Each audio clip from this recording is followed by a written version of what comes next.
আজকে আমরা যে টপিকটা নিয়ে আলোচনা করব সেটা হচ্ছে আমরা যে জীবনে বিপদে পড়ি, আমরা বিপদে পড়লে আমাদেরকে উদ্ধার করে কে? আল্লাহ ছাড়া আমাদের বাঁচানোর কেউ আছে? উদ্ধার করার কেউ আছে? এজন্য বিপদে পড়লে আমরা চাইবো কার কাছে? আমাদের যাই দরকার হোক আমরা ফরিয়াদ করব কার কাছে? নাকি মাজারে যেয়ে চাবেন? মাজারে যেয়ে চাবেন? অনেকে তো মাজারে যেয়ে কপাল ঘষে, আছে না নাই? মাজারে যেয়ে সন্তান চায়, আছে? এই এলাকায় নাই, এই এলাকার লোকদের আকীদা খালেস আমি জানি। মাজারে যেয়ে কপাল ঘষে আর সন্তান চায়। আচ্ছা, মাজারে গেলে সন্তান পাওয়া যায়? আচ্ছা, মাজারে না গেলে যদি বাচ্চা না হতো, গরু ছাগলের যে বাচ্চা হয় ওরা কোন মাজারে মানত করে বলেন? কথা কি বুঝতেছেন? এই যে প্রতি বছর গরু ছাগল ভেড়া এগুলো যে বাচ্চা দেয়, এরা কোন মাজারে যে মানত করে? এজন্য চাইতে হবে একজনের কাছে, তিনি কে?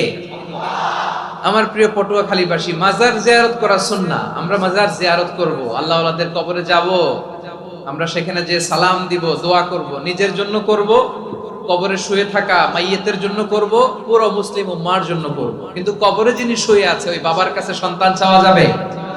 চাকরি চাওয়া যাবে? সফলতা চাওয়া যাবে? সফলতা দেয় কে? সবাই বলেন নাই, আওয়াজ করে বলেন, সফলতা দেওয়ার মালিক কে? এক কথাই রব্বুল আলামিন বলেন, ওয়া ইয়ামসাসকাল্লাহু বিদুররিন ফালা কাশিফা লাহু ইল্লা হু ওয়া ইয়ুরিদকা বিখাইরিন ফালা রাদ্দা লিফাদলি ইউসিবু বিহি মান ইয়াশাউ মিন ইবাদিহি ওয়া হুয়াল গফুরুর রহিম। আল্লাহু আকবার। আল্লাহ বললেন, ওয়া ইয়ামসাসকাল্লাহু বিদুররিন ফালা কাশিফা লাহু ইল্লা হু। আল্লাহ যদি তোমাকে কোনো বিপদ স্পর্শ করায়, আল্লাহ যদি তোমারে কোনো বিপদে ফেলে দেয়, ওই বিপদ থেকে উদ্ধার করার তিনি ছাড়া আর কেউ নাই। জোরে বলেন ঠিক কি না? তিনি যদি কোনো বিপদে ফেলেন, তিনি ছাড়া বিপদ থেকে উদ্ধার করার কেউ নাই। আর তিনি যদি তোমার প্রতি কোনো অনুগ্রহ করতে চান, ওই অনুগ্রহ ঠেকিয়ে দেওয়ার ক্ষমতাও কারো নাই। আল্লাহ যদি আপনার সফলতা দিতে চায়, পৃথিবীর কোন শক্তি ওই সফলতাকে থামাতে পারে? এজন্য আল্লাহ বললেন, খবরদার, চিন্তা আর আকীদা খালিস করে নাও। ওয়া ইয়ামসাসকাল্লাহু বিদুররিন ফালা কাশিফা লাহু ইল্লা হু। আল্লাহ বিপদে ফেললে বিপদ থেকে উদ্ধার করার কেউ থাকে না। আর আল্লাহ যদি তোমার প্রতি দয়া দেখাতে চান, অনুগ্রহ করতে চান, ওই অনুগ্রহকে প্রতিরোধ করার মতো ক্ষমতা কারো নাই। তিনি তার বান্দাদের মধ্য থেকে যাকে ইচ্ছা তাকে দেন, যত ইচ্ছা তত দেন। তিনি ক্ষমাশীল, তিনি মেহেরবান। সুবহানাল্লাহ। তিনি ক্ষমাশীল, তিনি মেহেরবান। তাহলে এই আয়াত থেকে আমরা বুঝতে পারলাম, আমরা যদি বিপদে পড়ি আমাদেরকে কেউ বাঁচাতে পারে না। আমার বাবা আমারে বাঁচাতে পারে? হ্যাঁ? আমার মা আমাকে বাঁচাতে পারে? আমার বন্ধু আমারে বাঁচাতে পারে? আমার দলের কর্মী আমাকে বাঁচাতে পারে? আমার পীর সাহেব আমারে বাঁচাতে পারে? আমার পটুয়াখালীর ভাইয়েরা খেয়াল রাখবেন, বাঁচাতে পারে এক মহান সত্তা, উদ্ধার করতে পারে এক মহান সত্তা। চিৎকার করে বলুন, তিনি কে? আবার আল্লাহ বললেন, আম্মাই ইউজিবুল মুত্তাররা ইযা দাআহু ওয়া ইয়াকশিফুস সুআ ওয়া ইয়াজআলুকুম খুলাফাআল আরদ আইলাহুম মা'আল্লাহ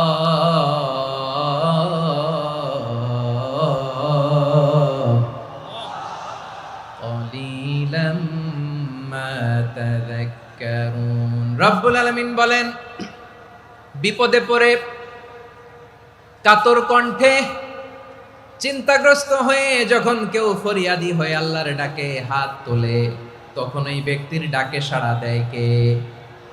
সবাই বলুন। কণ্ঠে বিপন্ন অবস্থায় আপনি যখন কেঁদে কেঁদে হাত তুলে আপনার দুঃখের কথা জানান, আপনি যখন ডাকেন তারে, তখন আপনার ডাকে সাড়া দেয় কে? সবাই বলুন। কাতর কণ্ঠে বিপন্ন অবস্থায় আপনি যখন কেঁদে কেঁদে হাত তুলে আপনার দুঃখের কথা জানান, আপনি যখন ডাকেন তারে, তখন আপনার ডাকে সাড়া দেয় কে? আল্লাহ বলে, আমি সাড়া দেই। তোমাদের বিপদকে মুক্ত করে দেয় কে? ওই আল্লাহর সাথে কোন উপাস্য আছে নাকি? কিন্তু খুব অল্প সংখ্যক লোকই তোমরা উপদেশ গ্রহণ করো। কথাটা কার? তাহলে বিপন্ন মানবতা যখন কাঁদে, মানুষ যখন বিপদে পড়ে নিরুপায় হয়ে ফরিয়াদ করে, তার ডাক শোনার কেউ নাই একজন ছাড়া। চিল্লায় বলেন তো তিনি কে? এজন্য আমরা ফরিয়াদের হাত কার দিকে তুলব? প্রিয় পটুয়াখালী বলেন, ফরিয়াদের দুটো হাত আমরা কার দিকে তুলব? এবং খেয়াল রাখতে হবে, মাথার সাথে সেট করে নিতে হবে, আল্লাহ ছাড়া আমাকে উদ্ধার করার কেউ নাই। এই পৃথিবীতে কেউ আপন না। প্রিয় ভাইরা, বিপদে বললে বোঝা যায় কেউ আপন না। আপন শুধু একজন মহান সত্তা, তিনি কে? এটা কি আপনারা খেয়াল রাখতে পারবেন? হ্যাঁ, বিপদে আপদে কেউ আমাদের বাঁচাতে পারে না, তরাতে পারে না, মুক্তি দিতে পারে না, উদ্ধার করতে পারে না, একমাত্র আমার প্রভু ছাড়া, আল্লাহ ছাড়া। চিল্লায় বলেন ঠিক কিনা? এবং প্রিয় পটুয়াখালীর ভাইয়েরা, মাথার সাথে এটা সেট করে নিতে হবে যে আমাদের পুরো জীবনটাই পরীক্ষা। পুরো জীবনটাই কি? The life is a test. পুরো জীবনটাই পরীক্ষা। এই জীবনে বিপদ আসবে, আপদ আসবে, পরীক্ষা আসবে, সবার জীবনে এটা থাকে। এক একজনের পরীক্ষা এক এক রকম। আমার পরীক্ষা একরকম, মাসুদ ভাইয়ের পরীক্ষা একরকম, চৌধুরী সাহেবের পরীক্ষা একরকম, আপনার পরীক্ষা একরকম, ওনার পরীক্ষা আবার আরেক রকম। পুরো পৃথিবীটাই পরীক্ষা ক্ষেত্র, সবাই পরীক্ষা দিচ্ছি, কিন্তু কারো পরীক্ষা প্রশ্নের সাথে কারোটার মিল নাই। সুবহানাল্লাহ পড়বেন না? পুরোটাই পরীক্ষা ক্ষেত্র, সবাই পরীক্ষার্থী, কিন্তু প্রশ্নপত্র একটার সাথে আরেকটা মিলে না। One doesn't match the other. একজনেরটার সাথে আরেকজনেরটা মিলে না। কাউকে আল্লাহ তাআলা ধনী বানিয়ে পরীক্ষা করেন। কি বানিয়ে? কথা কি বুঝতেছেন নাকি কষ্ট হচ্ছে? কষ্ট হচ্ছে আপনাদের? কাউকে আল্লাহ ধনী বানিয়ে পরীক্ষা করেন, আবার কাউকে আল্লাহ তাআলা গরিব বানিয়ে পরীক্ষা করেন, কাউকে আল্লাহ অসুস্থ বানিয়ে পরীক্ষা করেন। কেউ দেখবেন যে দুরারোগ্য ব্যাধিতে আক্রান্ত, ডাক্তার বলেছে আর সময় নাই, দুরারোগ্য ব্যাধি, ক্যান্সার, যার নেই কোনো অ্যান্সার, তার জন্য পরীক্ষা হচ্ছে এই রোগ। আরেক লোক দেখবেন তার আবার রোগ বালাই নাই, মাশাআল্লাহ, তাকে আল্লাহ তাআলা আর্থিক দৈন্যতা, দারিদ্রতা দিয়ে পরীক্ষা করছেন। এরকম আছে না নাই? টাকা পয়সা নাই, দিন আনে দিন খায়, যা আছে তাতে চলে না, এটা তার জন্য পরীক্ষা। আবার আরেক শ্রেণীর লোক দেখবেন তাকে আল্লাহ অসুস্থতাও দেয় নাই, দারিদ্রতাও দেয় নাই, তার দাম্পত্য জীবনের সমস্যা। আছে না নাই?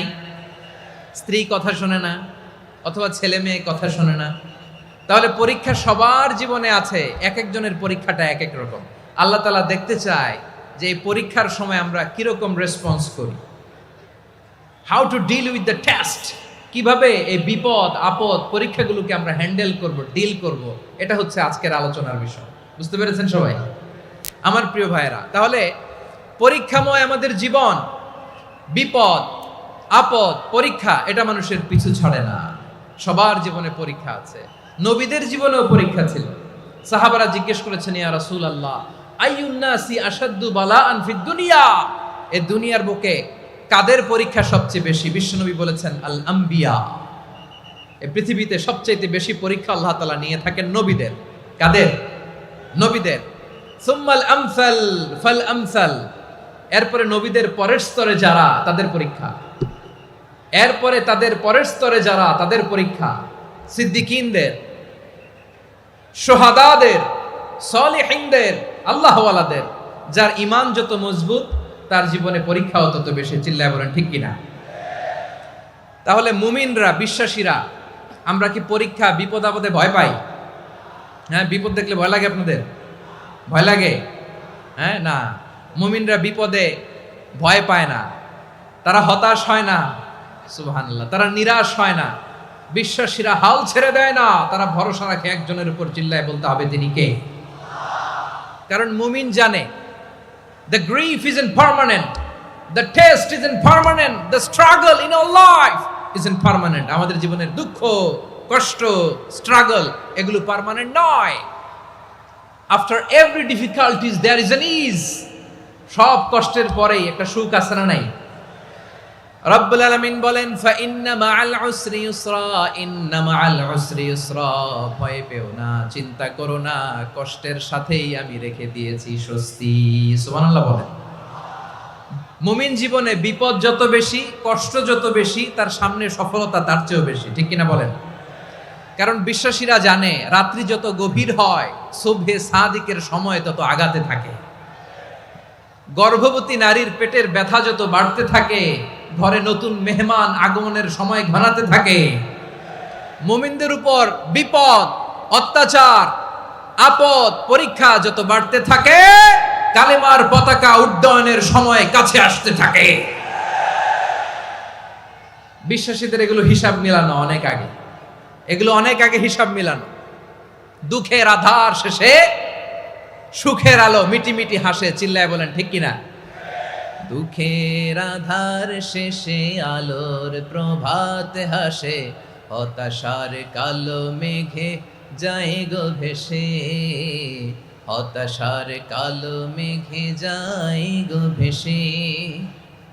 দুঃখের আধার শেষে আলোর প্রভাত হাসে, হতাশার কালো মেঘে যায় গো ভেসে, হতাশার কালো মেঘে যায় গো ভেসে। কোরআনের পাতায় দুঃখের আধার শেষে আলোর প্রভাত হাসে, হতাশার কালো মেঘে যায় গো ভেসে, হতাশার কালো মেঘে যায় গো ভেসে। ঠিক কিনা বলেন? দুঃখ যত বেশি, পরীক্ষা যত বেশি, কষ্ট যত বেশি, সুখের সময় তত কাছাকাছি, চিল্লায় বলতে হবে ঠিক কিনা? এজন্য মুমিন জীবনে পরীক্ষা বেশি, মুমিনদের হতাশা নাই। মুমিনরা নিরাশ হয় না, হতাশ হয় কাফিররা। মুমিনরা কখনো হাল ছেড়ে দেয় না, মুমিনরা ভরসা রাখে একজনের উপর, তিনি কে? তাহলে আমার প্রিয় পটুয়াখালীবাসী, বিপদ থাকবে, পরীক্ষা থাকবে, এই বিপদ থেকে আমাদেরকে উদ্ধার করবেন একজন, তিনি কে? আমরা শুধু আল্লাহর উপরই ভরসা রাখবো। রাজি আছেন তো? চাইবো একজন সত্তার কাছে, আওয়াজ করে বলুন তিনি কে? একজন সত্তার কাছে চাইবে। বিশ্বনবী ওনার চাচাতো ভাই আব্দুল্লাহ ইবনে আব্বাস রাদিয়াল্লাহু তাআলা আনহুকে বললেন, ইয়া আব্দুল্লাহ ইবনুল আব্বাস, হে আব্দুল্লাহ ইবনে আব্বাস, ইদা সাআলতা ফাসআলিল্লাহ, যখন চাইবে আল্লাহর কাছে যাও। ও আব্দুল্লাহ, যখন চাইবা আল্লাহর কাছে চাও। ওয়া ইদা ইসতাআনতা ফাসতাইন বিল্লাহ, যখন সাহায্য চাইবা আল্লাহর কাছে ফরিয়াদ করো। জেনে রেখো ও আব্দুল্লাহ, ওয়া'লাম আন্নাল উম্মাতা লাউ ইজতামাআত আলা আন ইয়ানফাউকা বিশাইইন লাম ইয়ানফাউকা ইল্লা বিশাইইন ক্বাদ কাতাবাহু আল্লাহু লাক। ও আব্দুল্লাহ, জেনে রেখো, মনে রেখো, গোটা বিশ্বের সবাই মিলে যদি তোমার উপকার করতে চায় ততটুকুই তারা করতে পারবে যতটুকু আল্লাহ তোমার নসিবে সেটা লিখে রেখেছে। ঠিক কিনা বলেন? আর যদি গোটা বিশ্বের সবাই মিলে তোমার বিরুদ্ধে কনস্পাইরেসি করে, ষড়যন্ত্র করে, গোটা বিশ্বের সবাই মিলেও যদি তোমার ক্ষতি করতে চায় ততটুকুই শুধু পারবে যেটা আল্লাহ তোমার জন্য বরাদ্দ রেখেছে। যতটুকু আল্লাহ তাআলা তোমার জন্য বরাদ্দ রেখেছে অতটুকুই ক্ষতি করতে পারবে, আর এক চুল বেশিও করতে পারবে না, কমও করতে পারবে না। চিল্লায় বলেন ঠিক কিনা? এজন্য আমরা চাইবো কার কাছে? সবাই বলেন নাই, আওয়াজ করে বলেন কার কাছে? সব সময় আমরা আল্লাহর কাছে চাইবো, বিপদে আপদে, সুখে দুঃখে, সচ্ছল অবস্থায় অসচ্ছল অবস্থায়, পরাজয়ের সময় বিজয়ের সময়, সব সময় আমরা ভরসা রাখবো কার উপর? সবাই বলুন। একদল লোক আছে যারা বিপদে পড়লে আল্লাহরে ডাকে, আছে না নাই? পটুয়াখালীতে মাশাআল্লাহ নাই। বিপদ আসলে আল্লাহরে ডাকে, বিপদ নাই আল্লাহও নাই। বিপদে পড়লে নামাজ পড়ে, বিপদও নাই নামাজও নাই। বিপদে পড়লে জিকির করে, বিপদ যখন চলে যায় ওদের জিকিরও বন্ধ হয়ে যায়। এরকম আছে না নাই? কিছু লোক দেখবেন পরীক্ষা আসলে নামাজ পড়ে, আছে আছে? জেনজি আওয়াজ করো, এরকম আছে? এই কমন পড়ে গেছে, কমন পড়ছে। দেখবেন পরীক্ষার সময় নামাজ পড়ে, পরীক্ষাও নাই নামাজও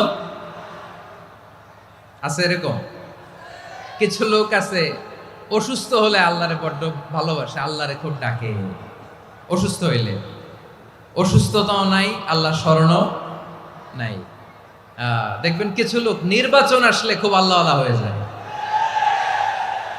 তখন দেখবেন মাথার মধ্যে হেজাব লাগায়, পাঞ্জাবি লাগায়, আল্লাহ আল্লাহ হয়ে যায়। নির্বাচনও নাই, এরপরে আল্লাহর কথাও নাই। আছে না নাই? না, এরকম হওয়া যাবে না। সব সময় আমরা আল্লাহরে ডাকবো, বিপদে আপদে সব সময় ভরসা রাখবো আমরা একজনের উপর। আওয়াজ করে বলেন, তিনি কে? এ কথায় আল্লাহ তাআলা আমাদের চোখে আঙ্গুল দিয়ে জানিয়ে দিলেন, ফাইদা রাকিবু ফিল ফুলকি দা'আউল্লাহা মুখলিসিনা লাহুদ্দিন ফালাম্মা নাজ্জাহুম ইলাল বাররি ইযা হুম ইউশরিকুন। আল্লাহ বলে, একদল লোক আছে, তারা যখন নৌযানে চড়ে, জলযানে চড়ে, সাগরের মধ্যে যখন জাহাজে চড়ে, লঞ্চে চড়ে, তারা যখন তুফানের সম্মুখীন হয়, তখন তারা আল্লাহরে বড্ড বেশি ডাকে, একান্ত ভাবে ডাকে, বিশুদ্ধ চিত্তে ডাকে। আবার তুফান থেকে তাদেরকে সেফ জোনে নিয়ে, নিরাপদ জোনে নিয়ে যখন বন্দরে আমি আল্লাহ তাদেরকে ভিড়িয়ে দেই, ওই লোকগুলো আবার আমি আল্লাহর সাথে শিরিক করে। এরকম আছে না নাই? জাহাজে উঠছে, সাগরের মাঝখানে তুফান, ওই সময় দেখবেন আল্লাহ কারে কয়। এই কথা তো আপনাদেরকে বোঝানো সহজ, আপনারা তো নদীর দেশের মানুষ। লঞ্চে চড়েন নাই কারা কারা দেখি?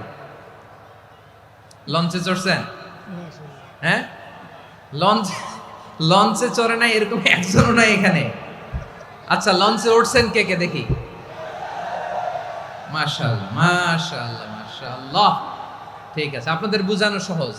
আচ্ছা, লঞ্চে উঠে তুফানের সম্মুখীন হয়েছেন, জলোচ্ছ্বাস সবাই? মাশাআল্লাহ। তো এই ওয়াজ তো আপনাদের মুখস্থ, ঠিক কিনা বলেন? আমার বলার দরকার নাই, বলেন।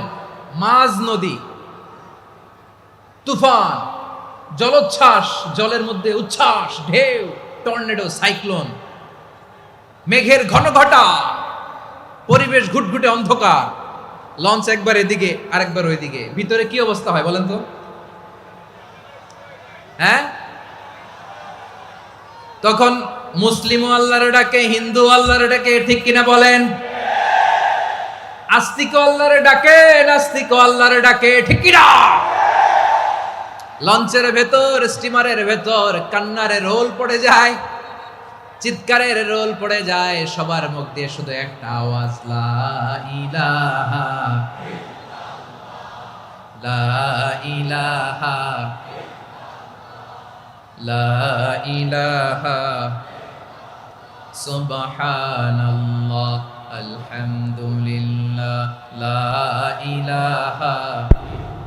আল্লাহ নামের জিকির করবে যারা, আল্লাহর কাছে প্রিয় তারা, আল্লাহর কাছে প্রিয় যারা, জান্নাতে প্রবেশ করবে তারা, জোরে লা ইলাহা লা ইলাহা ইল্লাল্লাহ লা ইলাহা ইল্লাল্লাহ মুহাম্মাদুর রাসূলুল্লাহ সাল্লাল্লাহু আলাইহি ওয়াসাল্লাম। আমার প্রিয় পটুয়াখালীবাসী, তাহলে লঞ্চের ভেতরে যখন আমরা তুফানের মধ্যে পড়ি, তখন সবাই মিলে আমরা একটা নামের জিকির করি। নামটা কার? মুসলমানেরাও ডাকে, হিন্দুরাও ডাকে, আস্তিকও ডাকে, নাস্তিকও ডাকে, সবাই ডাকে একজনকে, তিনি কে? আবার দেখবেন ওই আল্লাহ তুফানের পরে, ঝড়ের পরে ওই লঞ্চটাকে যখন সদর ঘাটে ফিরিয়ে দেয়, আবার আমরা নাফরমানি শুরু করে দেই। সে কোথায় আল্লাহ বললেন, ফাইদা রাকিবু ফিল ফুলকি দা'আউল্লাহা মুখলিসিনা লাহুদ্দিন ফালাম্মা নাজ্জাহুম ইলাল বাররি ইযা হুম ইউশরিকুন। সাগরে যখন তুফানে পড়ে আমি আল্লাহর ডাকে, আবার আমি আল্লাহ যখন বাঁচিয়ে দেই, আবার আমি আল্লাহর সাথে শিরিক শুরু করে, আমরা কি এরকম হতে চাই নাকি? এরকম করবেন? হ্যাঁ না, আমরা তুফানে পড়লেও আল্লাহরে ডাকি, আবার বাঁচায় দেওয়ার পরেও ডাকি কারে? আল্লাহকেই ডাকি। বিমানের মধ্যে মাঝে মাঝে দেখবেন যে এয়ার টার্বুলেন্স হয়, জানেন? এয়ার টার্বুলেন্স জানেন তো?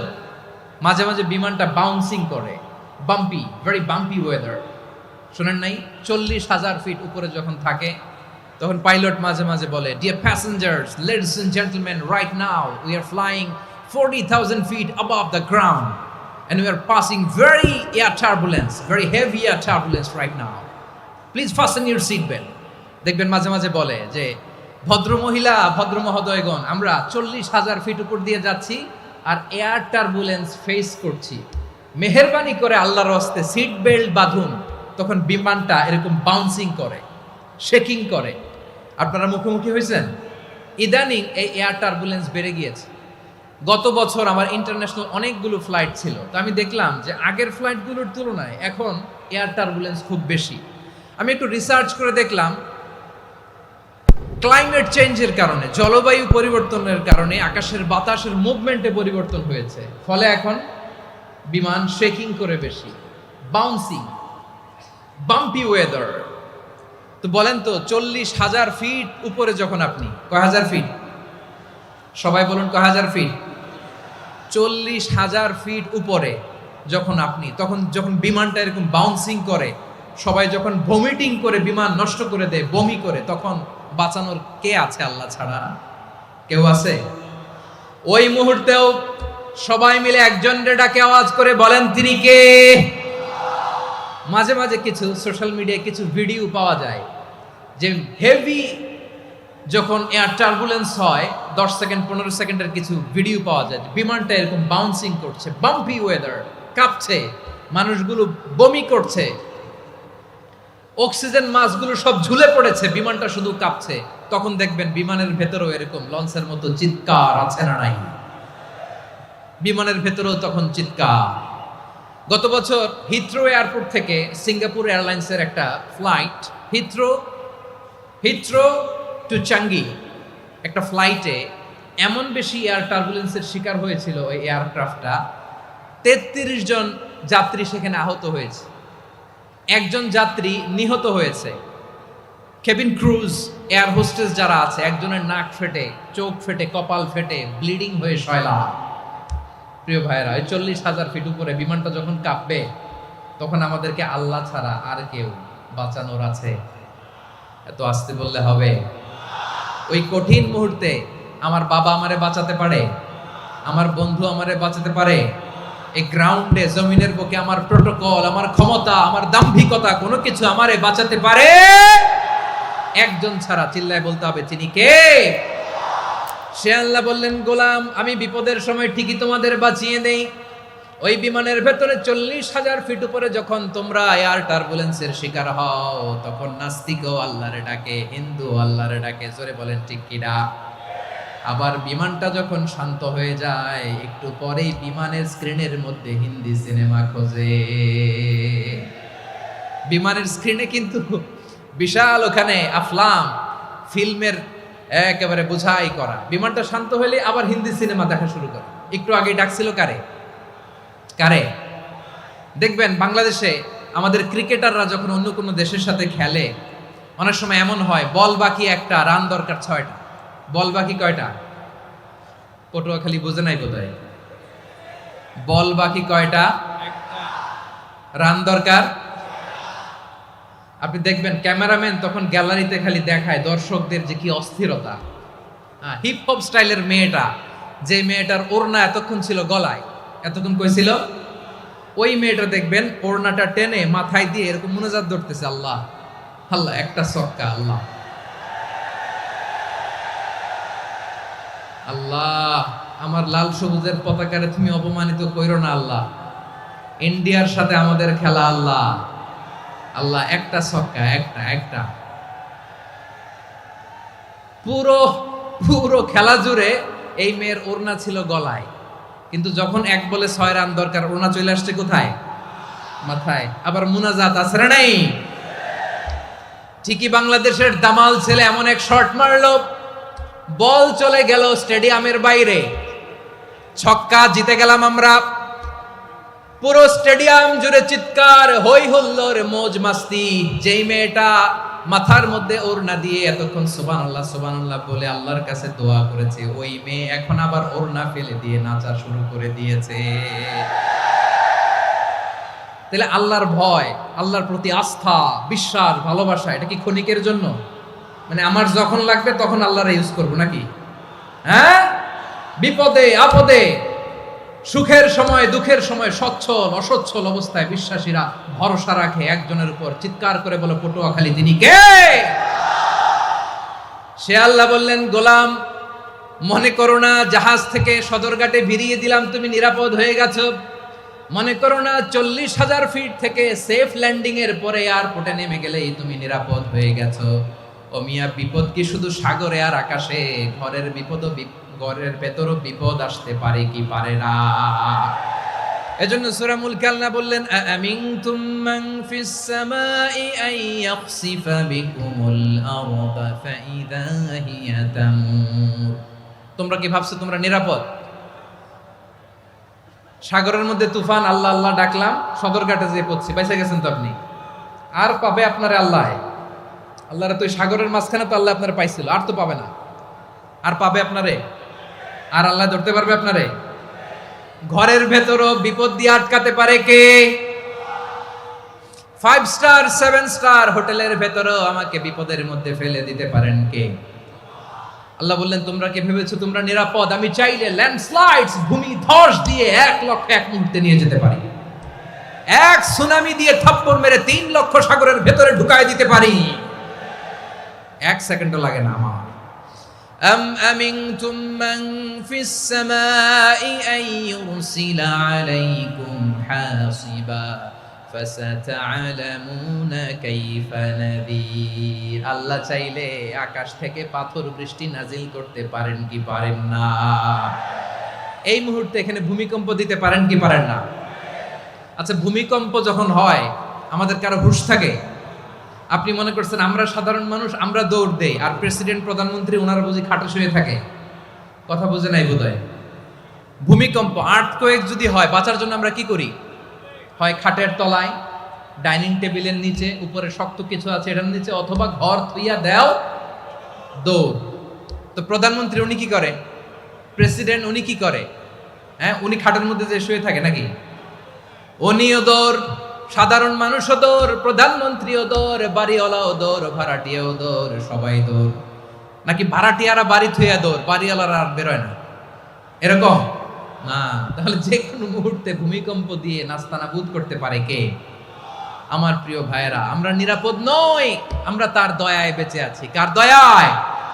এজন্য আল্লাহ বললেন, গোলাম যে কোনো মুহূর্তে বিপদ দিয়ে তোমাদেরকে নাস্তানাবুদ করতে পারি। বিশ্বাসী বলে যদি নিজেকে দাবি করো, সব সময় ডাকতে হবে একজন সত্তাকে। বলেন তিনি কে? এই কথা ক্লিয়ার? এই সবগুলো উদাহরণ শেষে সবার কাছে ক্লিয়ার হয়েছে না যে বিপদ থেকে, আপদ থেকে, পরীক্ষা থেকে, ক্যালামিটি থেকে আমাদেরকে কেউ বাঁচাতে পারে না একজন সত্তা ছাড়া। আবারও বলেন তো তিনি কে? ক্লিয়ার? হ্যাঁ, সবাই বুঝতে পারছেন? আচ্ছা, এবার আমরা দেখি বিষ্ণু ইসা ইসলামের জীবনে বিপদ আপদ ছিল কিনা। উনি বিপদ আসলে কিভাবে ডিল করতেন, বিপদ আসলে কোন দোয়া পড়তে হয়, কিভাবে ফরিয়াদের হাত উত্তোলন করতে হয়, কিভাবে রবের দরবারে নতজানু হয়ে ফরিয়াদ করতে হয়, এটা জানার দরকার আছে না নাই? আসুন আমরা বিশ্বনবীর জীবনী থেকে দেখি বিপদ আসলে উনি কি করতেন। বিপদ আসলেই প্রথমে বিশ্বনবী সাল্লাল্লাহু আলাইহি ওয়াসাল্লাম একটা দোয়া পড়তেন। কি পড়তেন? তিনি পড়তেন, ইন্না লিল্লাহি ওয়া ইন্না ইলাইহি রাজিউন। নিশ্চয় আমরা আল্লাহর জন্য, নিশ্চয় আমরা কার দিকে ফিরবো ভাই? আবার কার দিকে ফিরবো? আওয়াজ করে বলুন তো, আমরা এসেছি কার কাছ থেকে? আবারও ফিরে যাব কার কাছে? এজন্য বিষ্ণু পড়ছেন, ইন্না লিল্লাহি ওয়া ইন্না ইলাইহি রাজিউন। নিশ্চয় আল্লাহর জন্য, ওই আল্লাহর দিকেই আমরা ফিরে যাব। তারপরে বিশ্বনবী পড়তেন, আল্লাহুম্মা আজুরনি ফি মুসিবাতি ওয়াখলুফ লি খায়রাম মিনহা। একসাথে প্রথমে পড়তেন ইন্না লিল্লাহি ওয়া ইন্না ইলাইহি রাজিউন, তারপর পড়তেন আল্লাহুম্মা আজুরনি ফি মুসিবাতি ওয়াখলুফ লি খায়রাম মিনহা। মানে আল্লাহ, এই যে আমি বিপদে ধৈর্য ধারণ করলাম, এটার সব তুমি আমারে দাও, আর যেটা হারালাম এর চেয়ে ভালো কিছু দিয়ে মেকআপ করে দিও, ভালো কিছু দিয়ে বদল করে দিও। সুবহানাল্লাহ পড়েন। তাহলে বিপদ আসলে আমরা কি পড়ব? কথা বলেন। এই যে আমি শুয়েছিলাম, নাশিদ গাচ্ছিল ওরা, এদেশে পরস্পরে দেখা হলে দেয় সালাম, এদেশে আমজনতার হৃদয় জুড়ে পাকালাম, এদেশে বিপদ এলে সর্বজনে সর্বক্ষণে দোয়া পড়ে ইন্না লিল্লাহ, কি পড়ে?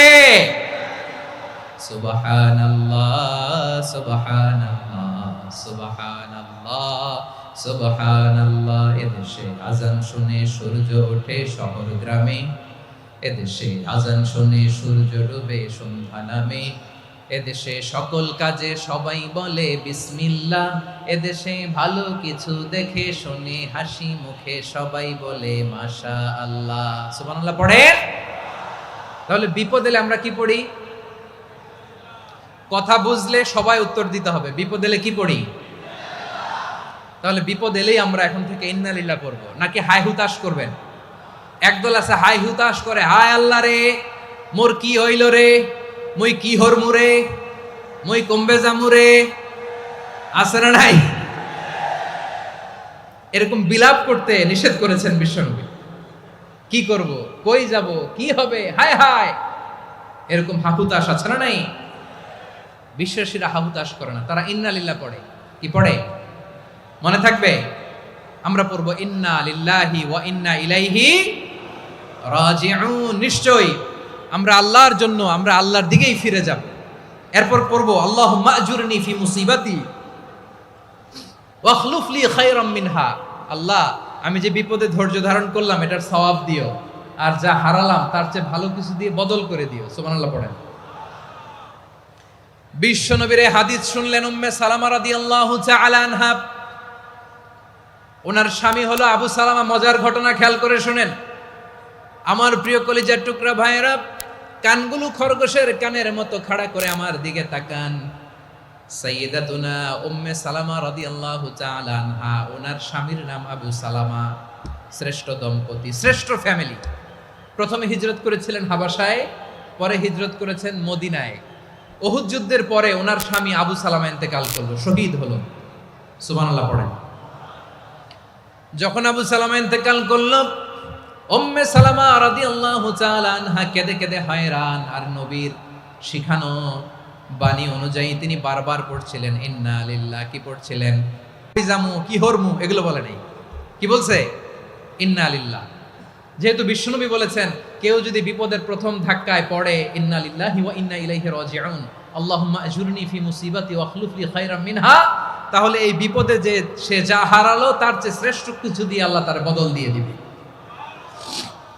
এই হাদিস শুনে উম্মে সালামা রাদিয়াল্লাহু তাআলা আনহা ওনার প্রাণ প্রিয় স্বামী আবু সালামার ইন্তেকালের পরে চোখের পানি ছাড়ে আর পড়ে ইন্না লিল্লাহি ওয়া ইন্না ইলাইহি রাজিউন, আল্লাহুম্মা আজুরনি ফি মুসিবাতি ওয়াখলুফ লি খায়রাম মিনহা।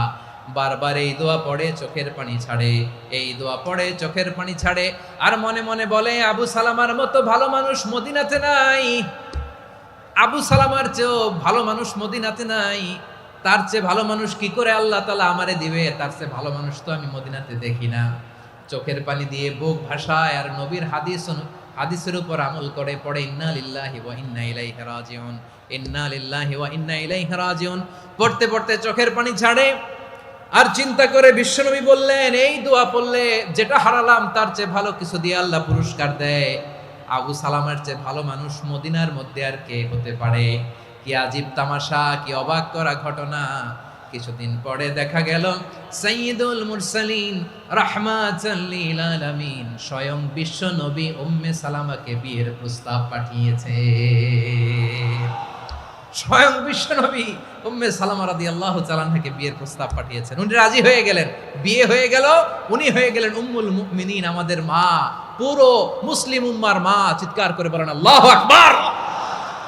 তাহলে আমার প্রাণ প্রিয় ভাইয়েরা, বিপদে পড়লে আমরা পড়বো ইন্না লিল্লাহি ওয়া ইন্না ইলাইহি রাজিউন, আল্লাহুম্মা আজুরনি ফি মুসিবাতি ওয়াখলুফ লি খায়রাম মিনহা।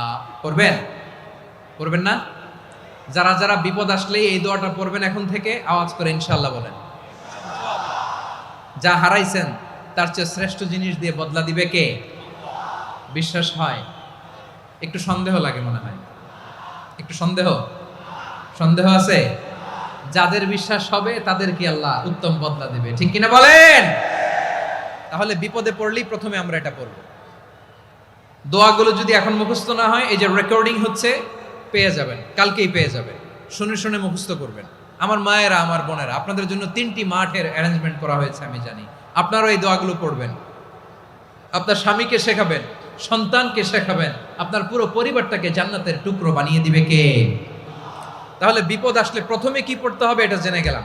এরপরে বিপদ আসলে নিজেকে কি করে আল্লাহর কাছে সঁপে দিতে হয় এটাও জানার দরকার আছে না নাই? বিপদে প্রথমে ইন্নালিল্লাহ পড়লাম, ধৈর্য ধারণ করলাম, বিপদ থেকে উদ্ধারের সর্বোচ্চ চেষ্টা করলাম।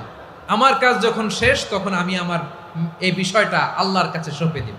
কার কাছে সুপর্দ করব? কার কাছে? বিপদে বললে কেমন করে নিজেকে আল্লাহর কাছে সঁপে দিতে হয় আসুন সাইয়েদনা ইব্রাহিম আলাইহিস সালামের জীবনী থেকে জানি। আল্লাহর খলিল ইব্রাহিম আলাইহিস সালাম আমাদের মতো সমাজ ব্যবস্থা পায় নাই। আমরা জন্মের পরে আমাদের কানের ভেতরে আজান দিয়েছে কে? একামত দিয়েছে কে? আমাদের বাপদাদারা আমাদের কানে আজান দিয়েছে কি দেয় নাই? আমাদের জন্মের পরেই তো আজান, একামত, বাড়ির পাশে মসজিদ, প্রতিদিন আজান, জুমার খুতবা, প্রতি মাসে মাসে তাফসিরুল কোরআন মাহফিল, মসজিদ, মিনারা, অভাব নাই। ঠিক কিনা বলেন? আপনি যেই সুন্দর ইসলামিক এনভায়রনমেন্ট পেয়েছেন, আমাদের ইব্রাহিম খলিল উনিও কি এরকম পেয়েছিলেন? হ্যাঁ, উনি জন্মের পর পরে ওনার কানে আজান দিছে কেউ? আমার প্রিয় ভাইরা, আগা গোড়া একটা শিরকি পরিবেশ উনি জন্মগ্রহণ করেছেন। উনি ছাড়া ওই তল্লাটে একজনও আল্লাহর উপর বিশ্বাসী নাই। কল্পনা করতে পারেন? গোটা তল্লাটে, গোটা দেশে বিশ্বাসী মুমিন, আল্লাহর উপর বিশ্বাস স্থাপনকারী কয়জন? সবাই বলেন কয়জন? বাকি সব মুশরিক। বাকি সব মুশরিক নিজের সাথে নিজে শক্ত বোঝাপড়া করে, অ্যানালজি করে, সেলফ কনভারসেশন করে উনি মহা সত্যের সন্ধান পেয়েছে। উনি আকাশের তারা দেখে ভাবে মনে হয় এটাই আমার খোদা, পরে দেখে তারা নাই, মনে মনে বলে না তাইলে এটা না। আবার চাঁদ দেখে বলে চাঁদটা বড় মায়া লাগে, মনে হয় এটাই আমার রব, পরে দেখে চাঁদও নাই, কয় না এটা না। এরপরে প্রহরের জলজলে সূর্যটা খাঁ খাঁ করে গোটা পৃথিবীটারে রৌদ্র দিয়ে তাতিয়ে রাখে। তিনি ভাবলেন মনে হয় এটাই আমার রব, কারণ এটাই তো সবচেয়ে বড়। কিন্তু বিকেল বেলা ওই সূর্যটাও যখন চলে যায়, সাইয়েদনা ইব্রাহিম বলে না এটাও তো নাই, আমার খোদা যদি আমারে ছেড়ে চলে যায়, বিপদে পড়লে আমারে উদ্ধার করবে কে? এভাবে নিজের সাথে অ্যানালজি, সেলফ কনভারসেশন করতে করতে করতে তিনি মহা সত্যের সন্ধান পেয়েছেন। সুবহানাল্লাহ পড়েন। সব শেষে তিনি ডিসিশন নিয়ে ঘোষণা দিলেন, ইন্নী ওয়াজ্জাহাতু ওয়াজহিয়া লিল্লাযী ফাতারাস সামাওয়াতি ওয়াল আরদা হানিফান ওয়া মা আনা মিনাল মুশরিকিন। নিশ্চয় আমি এমন সত্তার দিকে মনোনিবেশ করলাম, মুখাপেক্ষী হলাম, যিনি আকাশ বানিয়েছেন, জমিন বানিয়েছেন, আমি মুশরিক নই। সুবহানাল্লাহ। পারতেন? আপনি পারতেন? কেউ নাই, লক্ষ লক্ষ মুশরিক, আপনি একা। ওনার মতো এরকম বিচক্ষণতা দিয়ে আল্লাহরে খুঁজে পাইতে পারতেন আপনি? কি নবী ছিল, আল্লাহকে খুঁজে পেয়েছে। যখন আল্লাহর ইবাদত শুরু করলো, এই কথা ছড়ায় পড়লো চারদিকে। নমরুদ সাইয়েদনা ইব্রাহিমকে ডেকে পাঠালেন। নমরুদ বলে, ইব্রাহিম তুমি নাকি মূর্তির পূজা না করে কোন নতুন রবের ইবাদত করো, কে তোমার রব? সাইয়েদনা ইব্রাহিম বললেন, রব্বি আল্লাযী ইউহয়ী ওয়া ইউমীত, আমি এমন রবের ইবাদত করি যিনি জীবন দেন, যিনি মৃত্যু দেন। নমরুদ বলে, তাই নাকি? তোমার রব জীবন দেয়, মৃত্যু দেয়? আর এটা তো আমি দেই, আমিও তো জীবন দেই, আমিও তো মৃত্যু দেই। সাইয়েদনা ইব্রাহিম বললেন, কেমন করে তুমি জীবন দাও, মৃত্যু দাও, একটু দেখাও তো। নমরুদ জেলখানা থেকে দুজন কয়েদিকে ডেকে আনলো, কয়েদি এনে অর্ডার করলো, একটাকে এখনই শিরোচ্ছেদ, হেড অফ, ডেথ পেনাল্টি, মৃত্যুদণ্ড দেয়া হলো, ফিনকি দিয়ে রক্ত বেরোলো। নমরুদ বলে, দেখো দুজনকে ধরে আনলাম, একজন কয়েদিকে দিলাম ডেথ পেনাল্টি, মৃত্যুদণ্ড, ওরে মৃত্যু দিলাম। আরেকজন যে দাঁড়িয়ে আছে, চাইলে ওরেও আমি মৃত্যুদণ্ড দিতে পারি, কিন্তু না, ওরে আমি দিব না, ওরে আমি বাঁচাইয়া দিলাম, ছেড়ে দিলাম, মানে জীবন দিলাম। দেখো ইব্রাহিম, তোমার চোখের সামনে একজনরে মৃত্যু দিলাম, আর একজনরে জীবন দিলাম। আপাত দৃষ্টিতে তাই তো, একজনরে তো জীবন দিল, আরেকজনরে মৃত্যু দিল। সাইয়েদনা ইব্রাহিম এবার বিপাকে পড়ে গেলেন। কিন্তু এক একজন নবীকে আল্লাহ এমন উইজডম, বিচক্ষণতা দিয়ে এই জমিনে পাঠিয়েছেন। মুহূর্তের মধ্যে আল্লাহর খলিল ইব্রাহিম বললেন, فإن الله يأتي بالشمس من المشرق فأتي بها من المغرب فبهت الذي كفر আল্লাহর খলিল ইব্রাহিম বললেন, নমরুদ বুঝলাম তুমি জীবন দাও মৃত্যু দাও দেখলাম, কিন্তু আমার রব আমার আল্লাহ প্রতিদিন সকালবেলা উষা লগ্নে ওই পূর্ব দিগন্ত থেকে সূর্যটাকে উদিত করেন, সাঁঝের বেলা বিকেল বেলা কুথুরি লগ্নে সন্ধ্যা বেলা ওই দ্বিপ্রহরের জল জলে সূর্যটাকে পশ্চিম দিগন্তে ডুবিয়ে দেন। মানে সকালবেলা পূর্ব দিক থেকে উদিত করা সূর্যটাকে পশ্চিম দিকে বিকেলে তিনি ডুবিয়ে দেন। তুমি যদি পারো ওই সূর্যটাকে পশ্চিম দিক থেকে উদিত করে পূর্ব দিকে ডুবিয়ে দাও। সুবহানাল্লাহ পড়বেন না? দেখেন, ইনস্ট্যান্ট ইন্টেলেক্ট, মুহূর্তে বিচক্ষণতা, উইজডম কাকে বলে? নমরুদ পারবে? নমরুদের বাপ পারবে? ওর দাদা, ওর 14 গোষ্ঠী, গোটা বিশ্বের সব ক্ষমতাধর রাষ্ট্রনায়করা একসাথে হলে পারবে? ফাবুহিতাল্লাযী কাফার পারে নাই, ব্যর্থ হয়েছে। এবার তেলে বেগুনে জ্বলে উঠেছে, রেগে মেগে আগুন বলে ফালকুহু ফিল জাহিম। ওর সাথে তর্ক নাই, না পেরে এবার এটারে আগুনে ফেলা।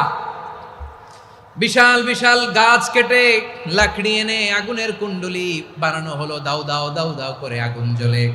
আল্লাহর খলিল ইব্রাহিমকে আগুনে নিক্ষেপ করা হবে। আল্লাহর খলিল সাইয়েদনা ইব্রাহিমের হাতের মধ্যে রশি দিয়ে টাইট করে বাঁধা হলো, পায়ের মধ্যেও টাইট করে রশি দিয়ে বাঁধা হলো। আল্লাহর খলিল ইব্রাহিমকে আগুনের কুণ্ডলির মধ্যে ফেলা হবে। অমিয়া, আপনি যে বিপদের কারণে ভয় পান, হতাশ হন, এটা কোনো বিপদ ওনার বিপদের সামনে? পটুয়াখালী আওয়াজ করে বলুন, সাইয়েদনা খলিল ইব্রাহিমের বিপদের সামনে আমাদের বিপদগুলো কোনো বিপদ? এটা কোনো বিপদই না, এটা কোনো বিপদই না। হাত পা বেঁধে টাইট করে নিক্ষেপ করা হবে, সিম্পলি ফেলা যাবে না, কারণ দাও দাও করে দ্য ব্লেজিং ফায়ার, এমন আগুনের কুণ্ডলি কাছে যাওয়া যায় না, আগুনের উত্তাপে নিক্ষেপ করা হবে। হাতে রশি বেঁধে পায়ে রশি বেঁধে আল্লাহর খলিল ইব্রাহিম আলাইহিস সালামকে আগুনের মধ্যে নিক্ষেপ করা হবে। আহা, এটার বলে অগ্নি পরীক্ষা। উনি অগ্নি পরীক্ষার সম্মুখীন হয়েছিলেন, এজন্য কঠিন পরীক্ষাকে আমরা অগ্নি পরীক্ষার সাথে তুলনা করি, ঠিক কিনা? সাইয়েদনা জিবরাইল এসে বললেন, ও আল্লাহর খলিল, ওরা তো আপনার হাতও বেঁধে ফেললো, পাও বেঁধে ফেললো, নড়াচড়ার সুযোগ নাই, বলেন আমি জিবরিল ফেরেশতা আপনার জন্য কি করতে পারি? আল্লাহর খলিল ইব্রাহিম বলেন, ও জিবরাইল, তোমার কাছে আমার কোনো চাওয়া পাওয়া নাই। সুবহানাল্লাহ বলেন। তোমার কাছে বলার কিছু নাই, তোমার সাহায্যের আমার দরকার নাই। সাইয়েদনা ইব্রাহিম আলাইহিস সালামকে হাতে পায়ে রশি বেঁধে হাত পা বাঁধা অবস্থায় জ্বলন্ত অগ্নিকুণ্ডে যখন নমরুদের দলবল নিক্ষেপ করবে, আল্লাহর খলিল কিভাবে নিজেকে আল্লাহর কাছে সঁপে দিয়েছেন, পটুয়াখালীর ভাইরা খেয়াল করে শুনুন। হাত পা বেঁধে আল্লাহর খলিলকে যখন নিক্ষেপ করা হবে, তিনি মুখ ফুটে বলে ফেললেন, হাসবুনাল্লাহু ওয়া নি'মাল ওয়াকিল। হাসবুনাল্লাহু ওয়া নি'মাল ওয়াকিল, আমার জন্য আল্লাহই যথেষ্ট, আমার জন্য আল্লাহই যথেষ্ট। তিনি আমার সবচেয়ে বড় গার্ডিয়ান, তিনি আমার সবচেয়ে বড় অভিভাবক। জিব্রাইলের সাহায্যে অফারকে ফিরিয়ে দিলেন, দুনিয়ার বুকে কারো কাছে কিছু বলেন নাই, মুখ ফুটে বলেছেন হাসবুনাল্লাহ। ও আমার পটুয়াখালীর প্রাণের ভাইয়েরা, খেয়াল রাখবেন, কোন বান্দা তার হাতে থাকা সব চেষ্টাটুকুন করার পরে মুখ ফসকে মুখ দিয়ে যখন বলে ফেলে হাসবুনাল্লাহ, বান্দা যখন হাসবুনাল্লাহ বলে ফেলে, ওই ব্যাপারটা ডিল করার দায়িত্ব স্বয়ং আল্লাহ আরশের উপর থেকে নিয়ে নেয়। আপনি যখন বলে ফেলবেন হাসবুনাল্লাহ, এটা ডিলিং করবে কে তখন? চিল্লায় বলেন না, তিনি কে? বান্দা তার সাধ্যের সবটুকু চেষ্টার পরে নতজানু হয়ে যখন বলবে হাসবুনাল্লাহ, আল্লাহ তুমি আমার জন্য যথেষ্ট, নি'মাল ওয়াকিল, তুমি আমার শ্রেষ্ঠ অভিভাবক, তখন তার কি দরকার না দরকার এটা ডিল করে স্বয়ং আল্লাহ। নিক্ষেপ করা হলো সাইয়েদনা ইব্রাহিমকে অগ্নিকুণ্ডলিতে। হাজার হাজার মানুষের দৃশ্য দেখার জন্য জড়ো হয়েছে এরকম বিশাল ময়দানে। কিন্তু কি অবাক করা ঘটনা, সবাই ভয় পাচ্ছিল, না জানে কি হয়ে যায়। আল্লাহর খলিলকে যখন আগুনের কুণ্ডলিতে নিক্ষেপ করা হয়, আল্লাহর খলিল ইব্রাহিম আগুনের কুণ্ডুলির মধ্যে বসে বসে মানুষগুলোর দিকে তাকিয়ে হাসতে শুরু করে দেয়। কারণ আকাশ থেকে রব্বুল আলামিন স্পেশাল ভার্ডিক্ট নাজিল করেছেন, স্পেশাল হুকুম জারি করেছেন, কুলনা ইয়া নারু কুনি বারদান ওয়া সালামান আলা ইব্রাহিম।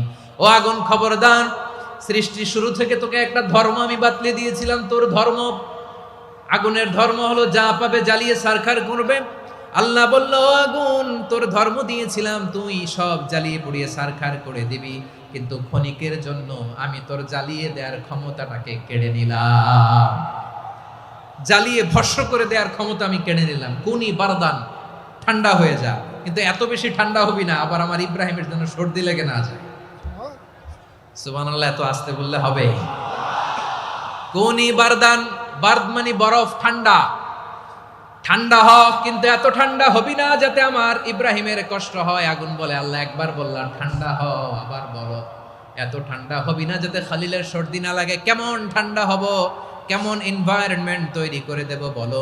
আল্লাহ বললেন, সালামান আলা ইব্রাহিম, আমার খলিল, আমার কলিজা, আমার ইব্রাহিমের জন্য তুই জান্নাতের গুল বাগিচা হয়ে যা। ও ভাই, নবী মুসার মতো ঈমান হলে রাস্তা হবে সাগর জলে, নবী ইউসুফের মতো ঈমান হলে একে একে দরজা খোলে। নবী ইব্রাহিমের মতো ঈমান যদি আজও থাকে বিদ্যমান, অগ্নিকুণ্ডে দেখতে পাবে খুবসুরত এক ফুল ভাগা। কুলনা ইয়া নারু কুনি বারদান ওয়া সালামান আলা ইব্রাহিম। বান্দা যখন মুখ দিয়ে বলে হাসবুনাল্লাহ, আমার আল্লাহ আমার জন্য যথেষ্ট, এই বলে যখন নিজেকে সঁপে দেয়, তার কি লাগবে ওই দায়িত্ব স্বয়ং নিয়ে নেয় কে? সবাই বলেন, স্বয়ং নিয়ে নেয় কে? তাহলে আমার প্রিয় ভাইরা, বিপদের শুরুতেই আমরা বলবো ইন্না লিল্লাহ। শুরুতে কি বলবো? এরপরে যেই বাক্যটা পড়ে নিজের পরিস্থিতিকে আল্লাহর দরবারে সঁপে দিব, সেটা হচ্ছে হাসবুনাল্লাহ। সেটা কি? বিষ্ণু বলেন, লা ইয়াজালু লিসানুকা রাতাবান মিন যিকরিল্লাহ। সব সময় আল্লাহর স্মরণ দিয়ে, জিকির দিয়ে জিহ্বাটারে সিক্ত রাখো।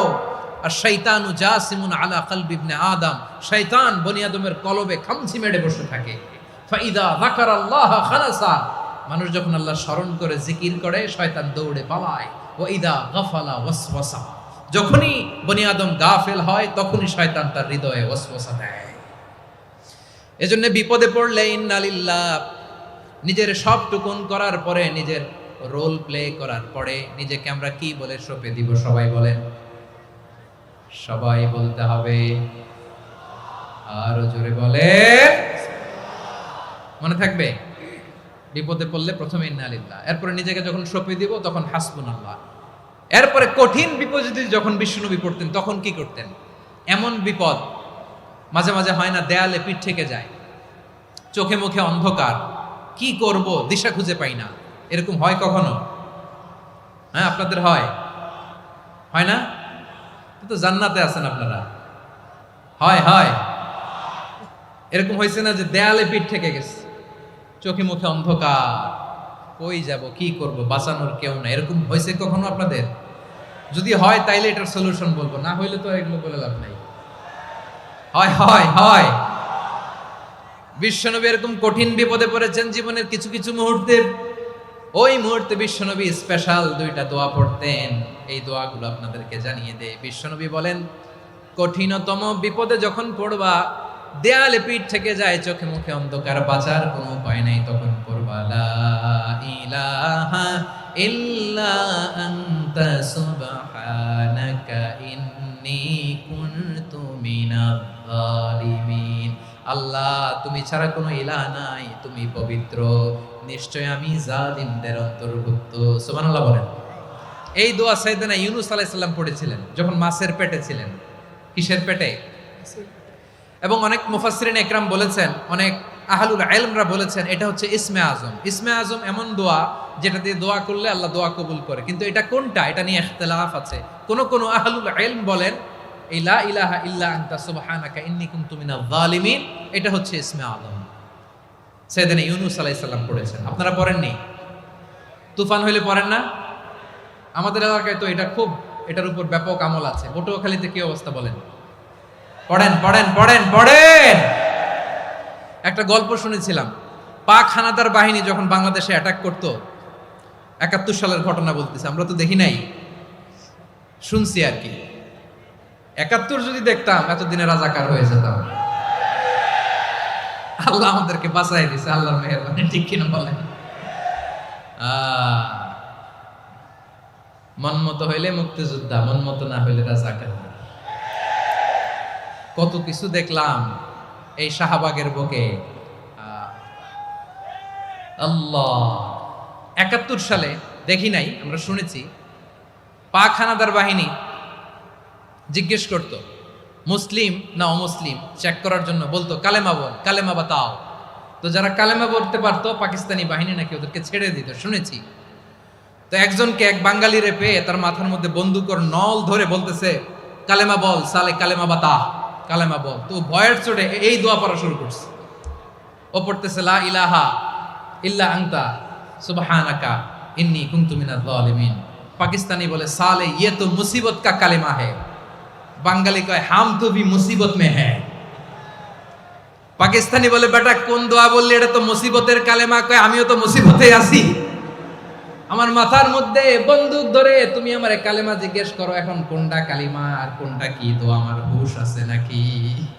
প্রিয় ভাইরা, আসলে এটা দুআউল মুসিবা, বিপদে পড়লে এ দোয়া পড়তে হয়। লা ইলাহা ইল্লা আনতা সুবহানাকা ইন্নী কুনতু মিনাজ জালিমিন, এটা পড়বেন আপনারা। এই দোয়া পড়ে সাইয়েদনা ইউনূস আলাইহিস সালাম মাছের পেট থেকে রক্ষা পেয়েছিলেন। রক্ষা করেছিল কে? তুমি ইউনূস নবী রে যখন খাইলো মাছেতে গিলিয়া, ফেরেশতা পাঠাইয়া দিলে ইসমে আজম দিয়া। প্রাণে ছিল যাহার ভয় সেথা পাইল আশ্রয়, প্রাণে ছিল যাহার ভয় সেথা পাইল আশ্রয়। মাছের পেট হতে সে যে পেল পরিত্রাণ। আল্লাহু আল্লাহু তুমি জাল্লে জালালুহু, শেষ করা তো যায় না গে তোমার গুণগান। আল্লাহু আল্লাহু, সুবহানাল্লাহ পড়েন। লা ইলাহা ইল্লা আনতা সুবহানাকা ইন্নী কুনতু মিনাজ জালিমিন। বিশ্বনবী বললেন দেয়ালে পিঠ থেকে গেলে, চোখে মুখে অন্ধকার, বাঁচার কোনো উপায় নাই, তখন এই দোয়াটা পড়তে হবে। এই দোয়া পড়ে আল্লাহর কাছে ফরিয়াদ করলে বিপদ মুক্ত করবেন কে? কেন এই দোয়াটা আল্লাহর কাছে বড্ড প্রিয় জানেন আমার ভাইয়েরা? কারণ এই দোয়ার মধ্যে 3টা জিনিস আছে। আমি যেরকম আঙ্গুল উঁচু করেছি এরকম করেন তো। 3টা, কয়টা?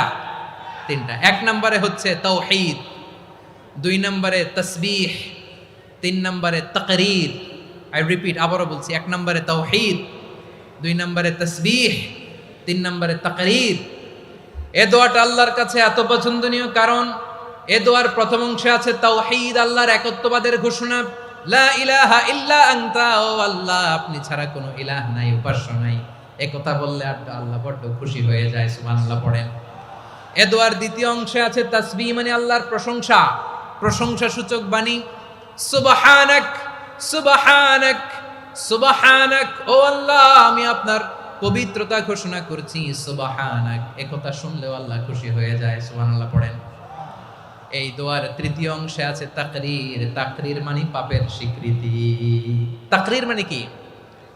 তাকরীর মানে পাপের স্বীকৃতি। এই দোয়ার তৃতীয় অংশে আছে ইন্নী কুনতু মিনাল জালিমিন, ও আল্লাহ আমি জালিমদের অন্তর্ভুক্ত। আল্লাহ আল্লাহ আমি জালেম, আল্লাহ আমি ভুল করেছি, অন্যায় করেছি, আল্লাহ আমি জালেমদের অন্তর্ভুক্ত। এই পাপের স্বীকৃতি, অ্যাকনোলেজমেন্ট আল্লাহ বড্ড পছন্দ করে। যখন আল্লাহর কাছে আপনি ছোট হবেন, ছোট হতে হতে যত ছোট হবেন ওই দৃশ্যটা দেখতে আল্লাহ বড্ড পছন্দ করে, সুবহানাল্লাহ বলেন। 3 নম্বর অংশ ইন্নী কুনতু মিনাজ জালিমিন, আল্লাহ আমি জালেমদের অন্তর্ভুক্ত। সাইয়েদনা আদম আলাইহিস সালাম ভুল করে যখন নিষিদ্ধ গাছের ফুল খেয়ে ফেললেন, ফল খেয়ে ফেললেন, আল্লাহ বললেন আদম ক্ষমা পেতে চাইলে তুমি আর হাওয়া মিলে স্বীকৃতি দাও, পাপের স্বীকৃতি আর পড়ো রব্বানা যালামনা আনফুসানা ওয়া ইল্লাম তাগফির লানা ওয়া তারহামনা লানাকুনান্না মিনাল খাসিরিন। ও আল্লাহ, আমি আদম আর হাওয়া যালামনা আনফুসানা, আমরা আমাদের নফসের উপর বড্ড জুলুম করেছি। আল্লাহ ওয়া ইল্লাম তাগফির লানা ওয়া তারহামনা, আপনি যদি ক্ষমা না করেন, আপনি যদি দয়া পরবশ না হন, আপনি যদি রহম না করেন, আমরা তো ক্ষতিগ্রস্তদের মধ্যে শামিল হয়ে যাব। এই দোয়া করার সাথে সাথে সাইয়েদানা আদম আর হাওয়া আলাইহিস সালামকে ক্ষমা করে দিলেন কে? তাহলে এই দোয়ার 3 নম্বর অংশ তাকরীর, এটা আল্লাহ বড্ড পছন্দ করে। আমার কলিজার টুকরা ভাইয়েরা, গুনাহ করে শিকার যেতে হবে, এটা আল্লাহ ভালোবাসেন। সাইয়েদনা আবু বকর রাদিয়াল্লাহু তাআলা আনহু বিষ্ণু ইসা ইসলামকে বললেন, ইয়া রাসূলুল্লাহ আল্লিমনি দুআআন আদউ বিহি ফি সালাতি, নবী হে আপনি আমার এমন একটা স্পেশাল দোয়া শিখায়া দেন যে দোয়াটা আমি নামাজে পড়ব। নবী বললেন, তাহলে তুমি পড়ো আল্লাহুম্মা ইন্নী যালামতু নাফসি যুলমান কাসীরান ওয়া লা ইয়াগফিরুয যুনুবা ইল্লা আনতা ফাগফিরলি মাগফিরাতাম মিন ইনদিকা ওয়ারহামনি ইন্নাকা আনতাল গফুরুর রহিম। সুবহানাল্লাহ। সালাম ফিরানোর আগে পড়েন, কথা কয় না, পড়েন পড়েন। ও আবু বকর, নামাজে যদি দোয়া করতে মনে চায় এই দোয়াটা পড়বা, আল্লাহুম্মা ইন্নী যালামতু নাফসি, আল্লাহ জুলুম করেছি আমার নফসের উপর, যুলমান কাসীরা, অনেক জুলুম, ওয়া লা ইয়াগফিরুয যুনুবা ইল্লা আনতা, আপনি ছাড়া এই জুনুব, এই পাপ ক্ষমা করার দ্বিতীয় কোনো রব নাই। আছে? আল্লাহ ছাড়া আমাদের গুনাহ আর কে কে ক্ষমা করতে পারে বলেন তো? কে পারে? কে? এজন্য আল্লাহরে বলবেন, আল্লাহ আমি ছাড়া তোমার গোলামের অভাব নাই, ও আমার রব আমি ছাড়া এই জমিনের বুকে তোমার গোলামের অভাব নাই, কিন্তু তুমি ছাড়া তো আমার দ্বিতীয় কোনো রব নাই। পারবেন বলতে? পারবেন? চোখের পানি ছেড়ে আল্লাহরে বলবেন, আল্লাহ তুমি আমার রব, তুমি আমার সব। কি বলবেন? আল্লাহ আমারে রব, সবাই বলুন আল্লাহ আমারে রব, দমে দমে তনু মনে তারি অনুভব, আল্লাহ আমারে রব। আল্লাহরে বলেন, আল্লাহ তুমি আমার রব, তুমি আমার সব। আল্লাহ আমি ছাড়া এই জমিনে তোমার গোলামের অভাব নাই, তুমি ছাড়া আমার দ্বিতীয় কোনো রব নাই। এ কথা বলে চোখের পানি ছেড়ে আল্লাহরে স্বীকৃতি দেন, আল্লাহ আমি পাপী, আল্লাহ জামিনে আমার চেয়ে বড় পাপী আর কেউ নাই। অজু করে সিজদায় লুটিয়ে পড়ে চোখের পানি ছেড়ে আল্লাহরে পাপের স্বীকৃতি দেন, আল্লাহ এমন কোন জুলুম নাই, গুনাহ নাই আমি করি নাই, সগীরা কবিরা, জেনে না জেনে, ইচ্ছায় অনিচ্ছায়, শিরকি বেদাতি সব গুনাহ করেছি। আল্লাহ আকাশের নিচে জমিনের উপরে আমার চেয়ে বড় গুনাহগার আর কেউ নাই। চোখের পানি ছেড়ে আল্লাহরে বলেন, আল্লাহ আমি ছাড়া তোমার গোলামের অভাব নাই, তুমি ছাড়া আমার দ্বিতীয় কোনো রব নাই, তুমি ছাড়া তো কেউ আমার গুনাহ ক্ষমা করার নাই, তুমি আমার রব, তুমি আমার সব। বলতে পারবেন? এই তাকরীর আমার পটুয়াখালীর ভাইয়া, এই স্বীকৃতিটা দেখতে আল্লাহ বড্ড ভালোবাসেন, কারণ আমরা সবাই গুনাহগার, আমরা সবাই কি? বিশ্বনবী বলেন কুল্লুকুম খাত্তাউন, আ বানি আদম তোমরা সবাই পাপী। সবাই কি? সবাই পাপী। আমরা সবাই পাপী, আপন পাপের বাটখারা দিয়ে অন্যের পাপ মাপি। আমরা যে পাপী এটা ভাবতে মনে চায় না কারো, খালি অন্যের পাপ দেখি আমরা, এটা ভুল। ওর এই পাপ, ও পাপী, ও জালেম, ও জাহান্নামী, এরকম একটা টেন্ডেন্সি। আমার যে কি হালাত এটার খেয়াল নাই। খেয়াল করতে হবে যে আমি সবচেয়ে বড় পাপী, ঠিক কিনা বলেন? পাপ করি নাই এমন কেউ আছি? হ্যাঁ আছি, আছি। কেউ না জানলেও জানে কে আমার পাপের ঘটনা? পৃথিবী না জানুক আমি তো জানি, আমি কি পাপ করেছি হায়।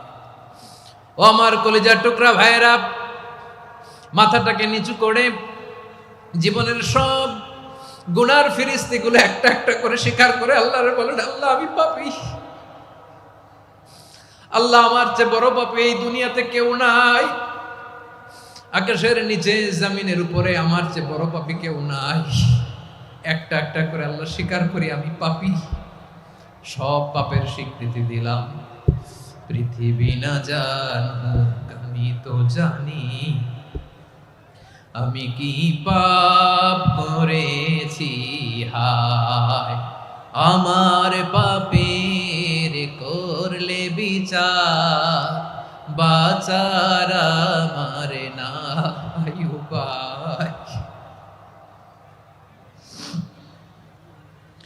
দয়াময় তুমি মাফ করো আমায়, মাফ করো আমায়।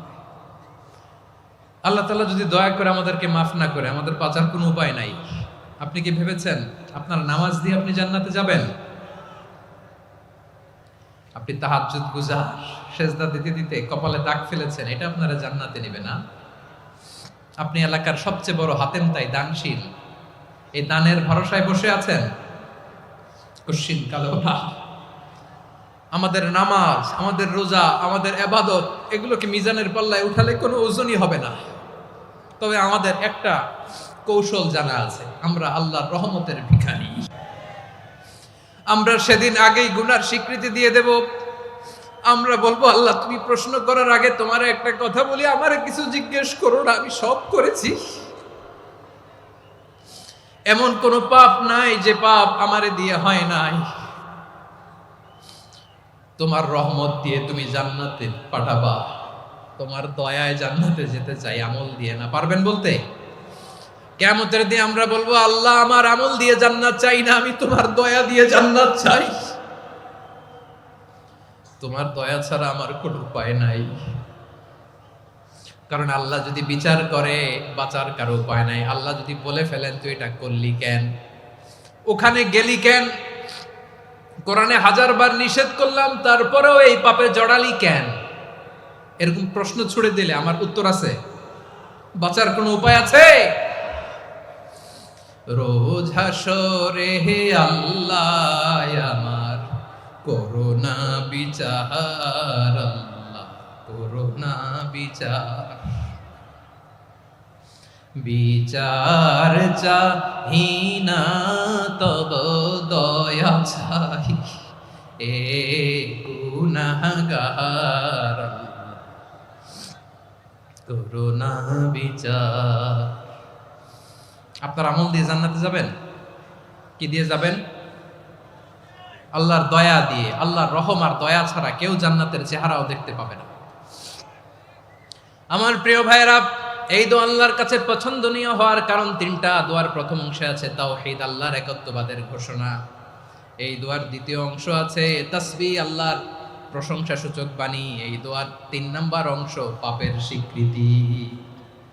তাহলে আমরা সবাই গুনাহগার। আমরা আল্লাহর কাছে পাপের স্বীকৃতি দিয়ে বলবো, ও আল্লাহ ইন্নী কুনতু মিনাজ জালিমিন, আমরা জুলুম করেছি, পাপ করেছি, অন্যায় করেছি, আল্লাহ বুঝতে পারি নাই।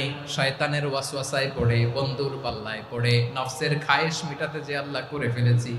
তুমি গুনাহ না মাফ না করলে আমাদের গুনাহ মাফ করার দ্বিতীয় কেউ নাই। ঠিক কিনা বলেন? এভাবে অনুতপ্ত হয়ে যদি আল্লাহর কাছে দোয়া করেন, দেয়ালে পিঠ থেকে গেছে, কোনো রাস্তা নাই বের হওয়ার, ওই মুহূর্তেও আপনাকে বিপদ থেকে উদ্ধার করবে কে?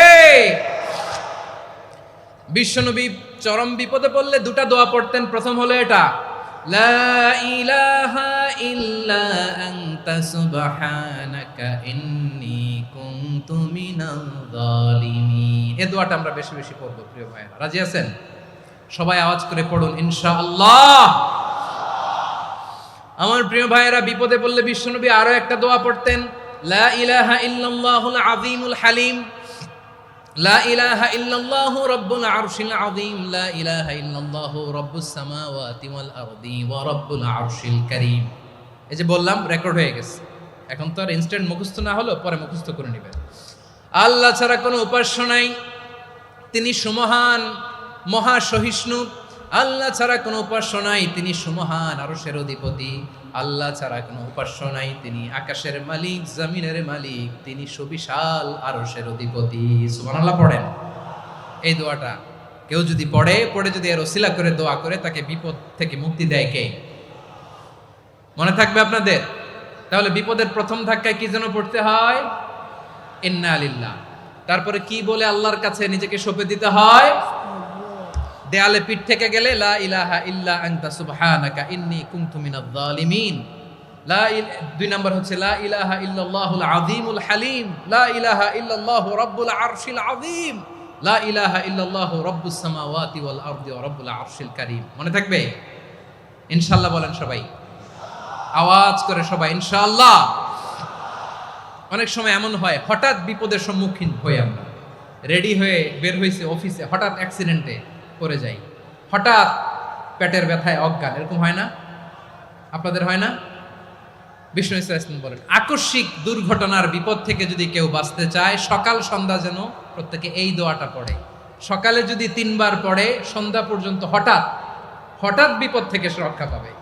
Two be protected from sudden calamity, sudden disaster, sudden calamity, হঠাৎ বিপদ, হঠাৎ ভয়ঙ্কর কোন আকস্মিক বিপদ থেকে আল্লাহ বাঁচায় দিবে। সকালে পড়লে সন্ধ্যা পর্যন্ত প্রোটেক্টেড, সন্ধ্যাবেলায় যদি 3 বার পরে সকাল পর্যন্ত প্রোটেক্টেড। সুবহানাল্লাহ পড়ে। দোয়াটা কি? দোয়াটা হচ্ছে বিসমিল্লাহিল্লাযী লা ইয়াদুররু মা ইসমিহি শাইউন ফিল আরদি ওয়ালা ফিস সামাই ওয়া হুয়াস সামিউল আলিম। ছোট না? অনেক ছোট, মুখস্থ করবেন। বিসমিল্লাহিল্লাযী লা ইয়াদুররু মা ইসমিহি শাইউন ফিল আরদি ওয়ালা ফিস সামা। ওই আল্লাহর নাম নিচ্ছি, যে আল্লাহর নামের বরকতে আকাশ জমিনের কোনো কিছু কারো কোনো ক্ষতি সাধন করতে পারে না। তিনি সর্বশ্রোতা, সর্বজ্ঞ। সুবহানাল্লাহ পড়েন। পড়বেন এই দোয়াটা, বিসমিল্লাহিল্লাযী লা ইয়াদুররু মা ইসমিহি শাইউন ফিল আরদি ওয়ালা ফিস সামাই ওয়া হুয়াস সামিউল আলিম।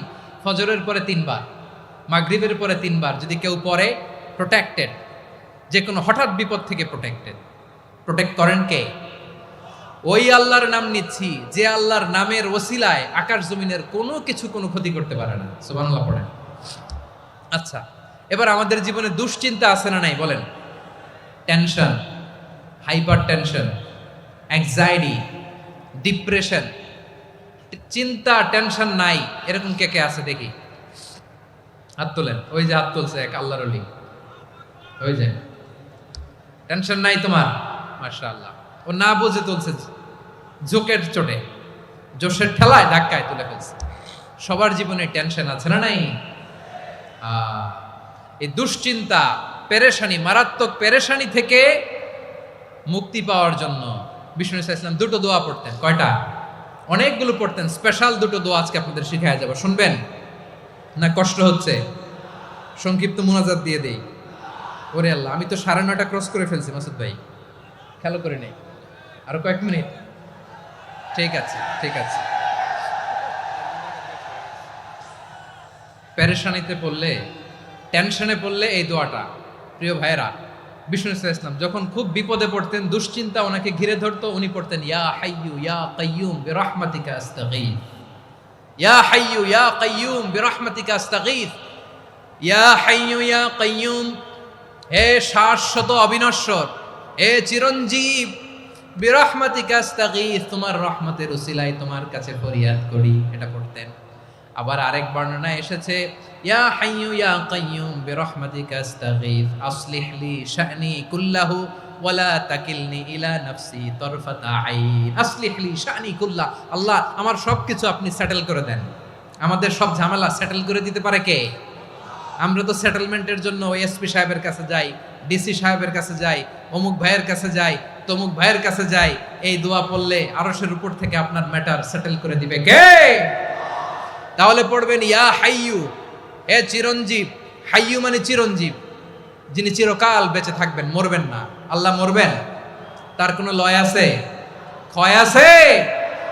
সূরা রহমানে আল্লাহ বললেন কুল্লু মান আলাইহা ফানি ওয়া ইয়াবকা ওয়াজহু রাব্বিকা যুল জালালি ওয়াল ইকরাম ফাবিআইয়ি আলাই রাব্বিকুমা তুকাযিবান। জমিনে যা আছে সব ফান, ভ্যানিশ হয়ে যাবে, নিশ্চিহ্ন হয়ে যাবে, শেষ হয়ে যাবে, সব বিলুপ্ত হয়ে যাবে, একজন ছাড়া। জোরে বলেন তিনি কে? ইয়া হাইয়ু। আমার সাথে আওয়াজ করে পড়েন ইয়া হাইয়ু ইয়া কাইয়ুম ইয়া হাইয়ু ইয়া কাইয়ুম বিরহমাতিকা আস্তাগীথ أستغيث আসলিহ লি أصلح لي শা'নি কুল্লা ওয়ালা তাকিলনি ولا تكلني ইলা নাফসি إلى نفسي তরফাতা আইন। عين এভাবে দোয়া করলে আপনাকে বিপদ মুক্ত করবে কে? এই দোয়াটা কেন পছন্দ আল্লাহর কাছে? কারণ এখানে আল্লাহর দুইটা সুন্দর নাম আছে, গুণবাচক নাম, আল হাই, আল কাইয়ুম, এই দুটো নাম আছে এখানে। আবার এই দুইটা আয়াতুল কুরসির অংশ। আয়াতুল কুরসির শুরুতে এটা আছে না নাই? হ্যাঁ, আছে না নাই? 3 নাম্বার কারণ এটা ইসমে আজম। কোন দোয়াটা ইসমে আজম? যে দোয়া ওসিলায় দোয়া করলে আল্লাহ দোয়া ফেরায় না। অনেকগুলো মত আছে, সবচেয়ে ভ্যালিড মত হচ্ছে এটা, ইয়া হাইয়ু ইয়া কাইয়ুম, এর ওসিলা দিয়ে দোয়া করলে দোয়া কবুল করে কে? 2 নম্বরে বিশ্বনবী মারাত্মক বিপদে পড়লে আরেকটা দোয়া পড়তেন, আল্লাহুম্মা ইন্নী আবদুক। আগে দোয়াটা পড়ি, শুনেন। আল্লাহুম্মা ইন্নী আবদুক ওয়া ইবনু আবদিক ওয়া ইবনু আমাতিক নাসিয়াতি বিয়াদিক মাদিন ফিয়া হুকমুক আদলুন ফিয়া কাদাউক আসআলুকা বিকুল্লি ইসমিন হুয়া লাক সাম্মাইতা বিহি নাফসাক আও আনসালতাহু ফি কিতাবিক আও আল্লামতাহু আহাদাম মিন খালকিক أو استأثرت به في علم الغيب عندك أن تجعل القرآن ربيع قلبي ونور صدري وجلاء حزني وذهاب همي سبحان الله পড়েন। বিষ্ণুই বলতেন আল্লাহুম্মা ইন্নী আবদুক, ও আল্লাহ আমি আপনার গোলাম, ওয়াবনু আবদিক গোলামের ঘরের গোলাম, ওয়াবনু আমাতিক বাদির ঘরের গোলাম। মানে আল্লাহ আমি আপনার গোলাম, আমার বাবা আব্দুল্লাহ ছিল আপনার গোলাম, আমার মা আমিনা ছিল আপনার বাদী। মানে আমরা গোলাম বংশের, সব গোলাম। নিজের এর চেয়ে আর ছোট করে আল্লাহর কাছে উপস্থাপন করা যায় আমার ভাইরা? কথা কি বুঝতেছেন? নিজেকে এর চাইতে ছোট, নগণ্য আর তুচ্ছ করে আল্লাহর সাথে প্রেজেন্ট করা যায়? বিশ্বনবী বললেন, ও আল্লাহ আমি আপনার গোলাম, গোলামের ঘরের গোলাম, দাসীর ঘরের গোলাম, নাসিয়াতি বিয়াদিক, আমার মাথার চুলের ছুটি আপনার হাতের মুঠোয়। আপনি ডানে টান দিলে আমি ডানে যেতে বাধ্য, আপনি বাঁয়ে টান দিলে বাঁয়ে যেতে বাধ্য। সুবহানাল্লাহ বলেন। পিছনে 2-1 ভাই দাঁড়ালেন কেন? হ্যাঁ, বসুন। জায়গা চেঞ্জ করতেছে, সেই দুপুর থেকে বসে আছে আমি জানি। মাশাআল্লাহ, কেউ 2-1 বেরিয়েছে, গ্যাপ পূরণ করতেছে। মাশাআল্লাহ। পড়েন সুবহানাল্লাহ আলহামদুলিল্লাহ লা ইলাহা লা ইলাহা ইল্লাল্লাহু মুহাম্মাদুর রাসূলুল্লাহ সাল্লাল্লাহু আলাইহি ওয়াসাল্লাম। বিশ্বনবী বললেন, আল্লাহ আমার মাথার চুলের ঝুঁটি আপনার হাতের মুঠোয়। আচ্ছা, এইভাবে কাকে ধরা হয়? যে খুব ছোট, ঠিক কি না? নিজেকে কত ছোট করলেন বিশ্বনবী। ও আল্লাহ আমার মাথার চুলের ঝুঁটি আপনার হাতের মুঠোয়, আপনি ডানে টানলে আমি ডানে যাব, বাঁয়ে টানলে বাঁয়ে যাব। আল্লাহ আসআলুকা বিকুল্লি ইসমিন হুয়া লাক নাসিয়াতি বিয়াদিক মাদিন ফিয়া হুকমুক, আপনার নির্দেশ আমার উপর কার্যকর হবেই হবে। আদলুন ফিয়া কাদাউক, আপনার ফয়সালা, যেই ফয়সালাই আপনি আমার জন্য করেন এটাই ইনসাফ। সুবহানাল্লাহ বলেন। আমরা আল্লাহর ফয়সালায় সন্তুষ্ট হতে চাই না। কত কমপ্লেইন, আল্লাহ তুমি এটা দিলা না, ওইটা পাইলাম না, ওইটা হইল না রে, এরকম অভিযোগ, কমপ্লেইন আমাদের আছে না নাই? আর বিশ্বনবী বলতেন আদলুন ফিয়া কাদাউক, আল্লাহ আমার জন্য তোমার যেটা ফয়সালা এটাই সবচেয়ে শ্রেষ্ঠ ইনসাফ, এর চেয়ে ইনসাফ আর হতে পারে? এভাবে কায়মান বাক্যে আল্লাহর কাছে বিশ্বনবী দোয়া করতেন। এরপরে বিশ্বনবী বললেন, আল্লাহ তোমার যত নাম আছে সব নামের ওসিলায় দোয়া করি, যে নাম তুমি আমাদেরকে জানিয়েছো, যে নাম তুমি আমাদেরকে জানাও নাই, যে নাম তুমি কোরআনে নাজিল করেছো, যে নাম নাজিল করো নাই, যে নাম শুধু নবীদেরকে জানিয়েছো।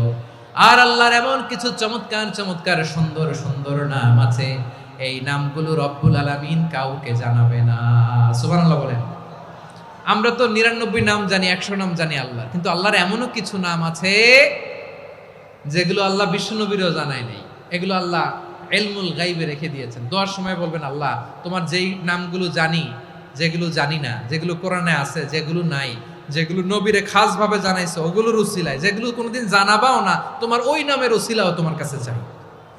আল্লাহ কোরআনকে আমার হৃদয়ের বসন্ত বানাও, আমার বক্ষের জ্যোতি বানাও, আমার চিন্তা দুশ্চিন্তা তুমি দূর করে দাও।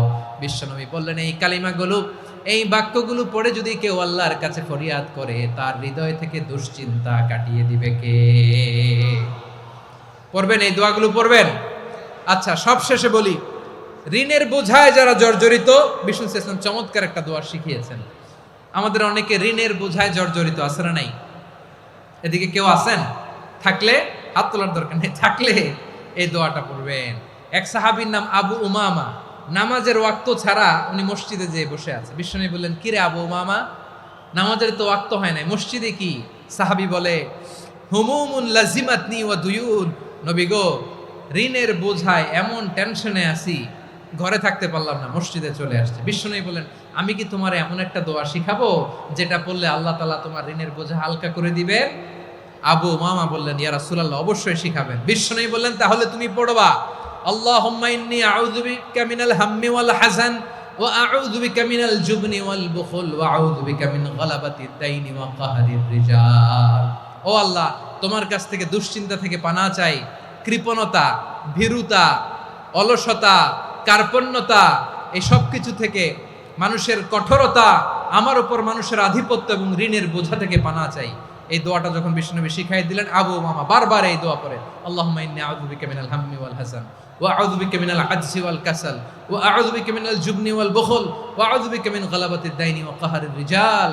আবু উমামা বলে, এই দোয়া আমি পড়তে লাগলাম আর পড়তে লাগলাম, কিছুদিন পরে দেখা গেল বিশ্বনবীর শেখানো এই দোয়ার বদৌলতে আল্লাহ তাআলা আমার সব ঋণ পরিশোধের ব্যবস্থা করে দিয়েছেন। পড়বেন পড়বেন। আমার প্রিয় পটুয়াখালীর ভাইয়েরা, বিশ্বনবীর জামাতা সাইয়্যিদিনা আলী রাদিয়াল্লাহু তাআলা আনহুর কাছে এক লোক এসে বলে, হে আলী, ঋণের বোঝায় আমি জর্জরিত, আমার কিছু অর্থ দিয়ে সাহায্য করো। সাইয়্যিদিনা আলী রাদিয়াল্লাহু তাআলা আনহু বললেন, আমি কি তোমারে এমন একটা দোয়া শিখাবো যেটা বিশ্বনবী আমাদের শিখিয়েছেন? এই দোয়া যদি তুমি পড়ো, লাউ কানা আলাইকা মিসলু জাবালিন কাবীরিন দাইনান আদাল্লাহু আনকা, পাহাড় পরিমাণে যদি ঋণের বোঝা হয়, আল্লাহ এটা পরিশোধের ব্যবস্থা করে দিবেন। ছোট্ট একটা দোয়া বিশ্বনবী শিখালেন, বললেন, তুমি পড়বা, আল্লাহুম্মা কফিনি বিহালালিকা আন হারামিকা ওয়া আগনিনি বিফাদলিকা আম্মান সিওয়াক। মুখস্থ আছে? হ্যাঁ, আছে। আল্লাহুম্মা কফিনি বিহালালিকা আন হারামিক, আল্লাহ তোমার হালাল দিয়ে আমাকে পরিতুষ্ট করো, হারাম থেকে বাঁচিয়ে রাখো, আর তোমার অনুগ্রহে মানুষের মুখাপেক্ষী যেন আমি না হই, আমি যেন সবসময় তোমার মুখাপেক্ষী হয়, ওই তৌফিক দিও। সুবহানাল্লাহ পড়েন। এই দোয়া বেশি বেশি পড়লে ঋণের বোঝা হালকা করে দিবে কে? তাহলে প্রিয় ভাইয়েরা, বিপদে পড়লেই প্রথমে কি পড়বেন? পটুয়াখালী ভুইলা গেছে। বিপদে পড়লেই প্রথমে ইন্না লিল্লাহ কি বলে নিজেকে আল্লাহর কাছে সঁপে দিতে হয়? হাসবুনাল্লাহ। চরম বিপদে দেয়ালে পিঠ থেকে গেছে, তখন লা ইলাহা ইল্লা আনতা সুবহানাকা ইন্নী কুনতু মিনাজ জালিমিন। এরপরে লা ইলাহা ইল্লাল্লাহুল আযীমুল হালিম, এই দোয়া। আকস্মিক বিপদ, হঠাৎ যেন কোনো বিপদ আমাকে পেয়ে না বসে, এটার জন্য বিসমিল্লাহিল্লাযী লা ইয়াদুররু মা ইসমিহি শাইউন ফিল আরদি ওয়ালা ফিস সামাই ওয়া হুয়াস সামিউল আলিম। সকালে 3 বার, রাতে 3 বার। আর মারাত্মক tension, hyper tension, anxiety, depression থেকে বাঁচার জন্য 2 দোয়া, ইয়া হাইয়্যু ইয়া কাইয়্যুম, ইয়া হাইয়্যু ইয়া কাইয়্যুম, মনে থাকবে? আর আল্লাহুম্মা ইন্নী আবদুক, এই দোয়া।